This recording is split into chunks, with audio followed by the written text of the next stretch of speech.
Merry Christmas. Yes, apa kabar semua? Saya sekarang di Miri Times Square. Oke, sempena hari Christmas, saya ingin kongsi dari firman Tuhan dan membawa satu tajuk, kelahiran Yesus Kristus. Kelahiran Yesus Kristus, the birth of Jesus Christ. Untuk itu saya akan membaca dalam Matius bab 1 18 sampai 25. Matius bab 1 ayat 18 sampai 25. Saya akan baca dalam Alkitab versi Brunio. Inilah kisah kelahiran Yesus Kristus. Ibunya Maria bertunang dengan Yusuf, tetapi sebelum perkawinan mereka dilangsungkan, ternyata Maria mengandung melalui Roh Kudus. Yusuf, seorang yang salih, tidak mau memalukan Maria. Di mata masyarakat, dia berniat memutuskan pertunangan mereka secara diam-diam. Dia memikirkan hal itu sehalus-halusnya. Satu malam dia bermimpi bahwa malaikat Tuhan memperlihatkan diri kepadanya lalu berkata, "Hai Yusuf, anak Daud, janganlah takut mengambil Maria sebagai istrimu, karena anak di dalam kandungannya adalah dari Roh Kudus. Maria akan melahirkan seorang anak laki. Namakanlah anak itu Yesus. Dia akan menyelamatkan umatnya dari dosa mereka." Segala ini berlaku supaya terlaksanalah firman Tuhan melalui nabinya. Seorang anak darah akan mengandung dan melahirkan seorang anak laki, dan mereka akan menemani dia Immanuel, yang berarti Allah menyertai kita dalam bahasa Ibrani. Apabila Yusuf terjaga, dia pun mematuhi apa yang disampaikan oleh malaikat Tuhan itu, lalu berkawin dengan Maria. Tapi Yusuf tidak bersentuh dengan Maria sebagai istrinya, sehingga Maria melahirkan anak itu. Yusuf menamai anak itu Yesus. Matius bab 1, 16 dan 18 sangat jelas bahwa kelahiran Yesus berbeza dari budak Yahudi yang ada dalam salah silah atau sasilah. Injil Matius menunjukkan Yusuf tidak memperanakkan Yesus Kristus. Malah Yusuf adalah disebut di sana suami kepada Maria. Yesus dilahirkan oleh seorang ibu duniawi, earthly mother, tanpa memerlukan bapa duniawi.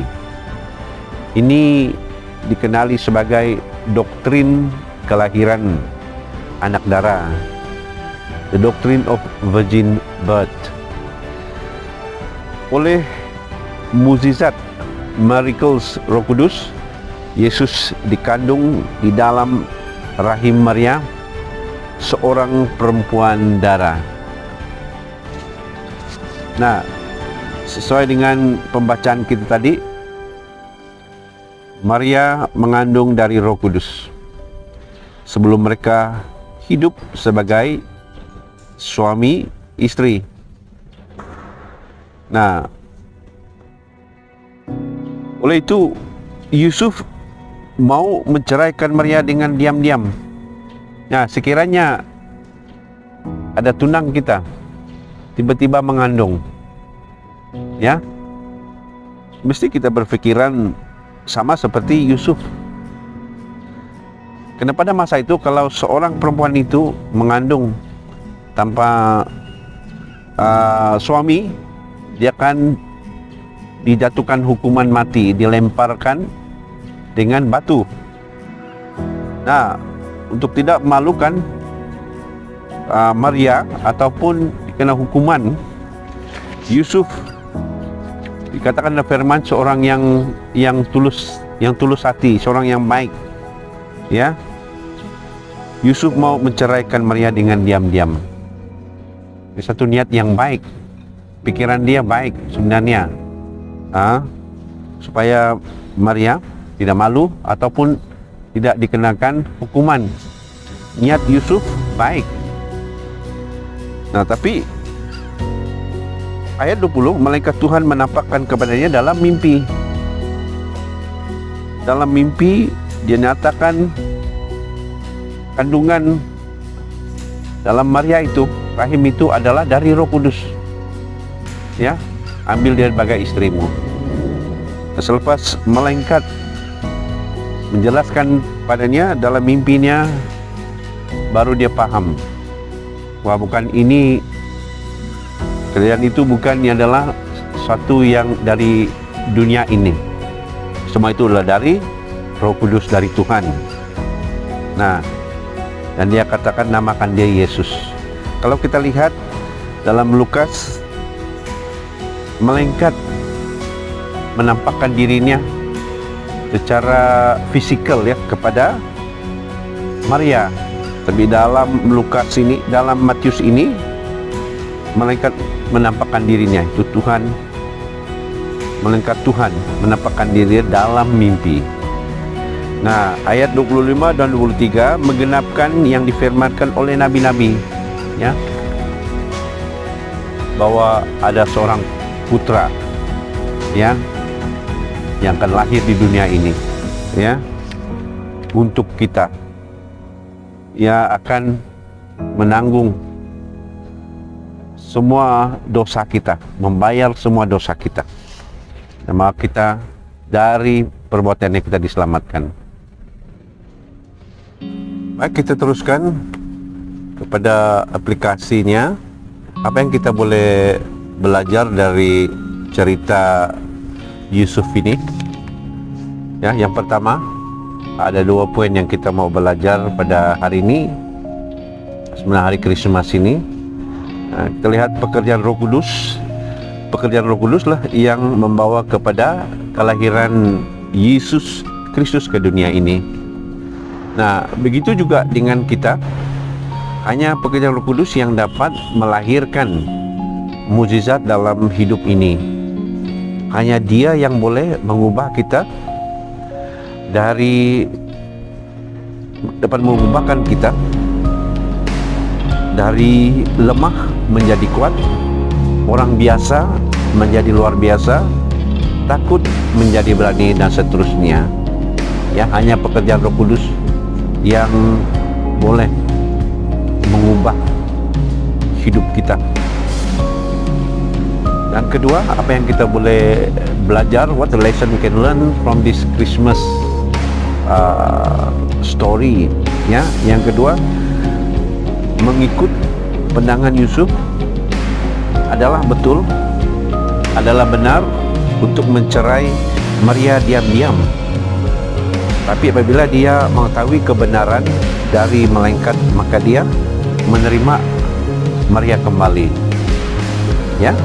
Nah, setiap kita ada pendapat atau pandangan sendiri tentang sesuatu, ya, tapi sehingga kita mengenal kebenaran firman Tuhan, maka kita akan berpikir secara duniawi. Sekali lagi, setiap kita ada pendapat atau pandangan sendiri tentang sesuatu, ya, tapi sehingga kita mengenal kebenaran firman Tuhan, kita dirubah oleh kebenaran itu. Nah, sama juga apabila kita pikirkan bahwa cara berdoa hanya dengan memeriksakan diri kita dengan pastikan tidak ada dosa. Ini pikiran saya dulu, ya. Ya, saya pikir dengan mengaku dosa setiap kali, periksa diri sendiri, pastikan kita kudus sentiasa. Ini pikiran saya dulu. Bila saya dikenan pada Tuhan mengenai the grace of God ini, kasih karunia Tuhan ini, bahwa kebenaran itu adalah ya bukan suatu perbuatan saya, ya, untuk menerima jawaban bukan suatu yang saya harus lakukan. Jadi menerima jawaban bagi doa saya atau doa kita adalah apa? Kita percaya Tuhan. Kita bukan karena kebaikan kita, bukan karena panjangnya doa, kita meriksa diri kita. Tidak, semuanya oleh karena kebaikan Tuhan, semua oleh karena kasih karunia Tuhan. Nah, sekarang saya tahu kebenaran Tuhan, ya, seperti Yusuf mengetahui kebenaran rencana Tuhan, maka dia menerima Maria. Sama juga kita, banyak hal yang dalam dunia ini cara duniawi banyak hal-hal yang kita pikir secara duniawi, sehingga kita mengenal kebenaran Tuhan Yesus. That is the grace of God, dan itu merubahkan kita. Itu sebabnya kita terus biar kasih karunia Tuhan, kita belajar terus kasih karunia Tuhan, dan kasih karunia itu akan merubah hidup kita. Baik, nah bagi penutup, sekiranya perayaan sambutan Krismas tahun ini mengingatkan kita bahwa Roh Kudus yang di dalam kita, yang boleh membawa mukjizat di dalam hidup kita apabila kita membiarkan Dia memimpin keseluruhan hidup kita. Ya, sekali lagi, sekiranya perayaan atau sambutan Krismas tahun ini mengingatkan kita bahwa Roh Kuduslah yang boleh membawa mukjizat dalam kehidupan kita apabila kita membiarkan Dia memimpin keseluruhan hidup kita. Maka sekian saja fungsian firman Tuhan kali ini. Sekali lagi, Merry Christmas dan Happy New Year untuk semua. Tuhan memberkati.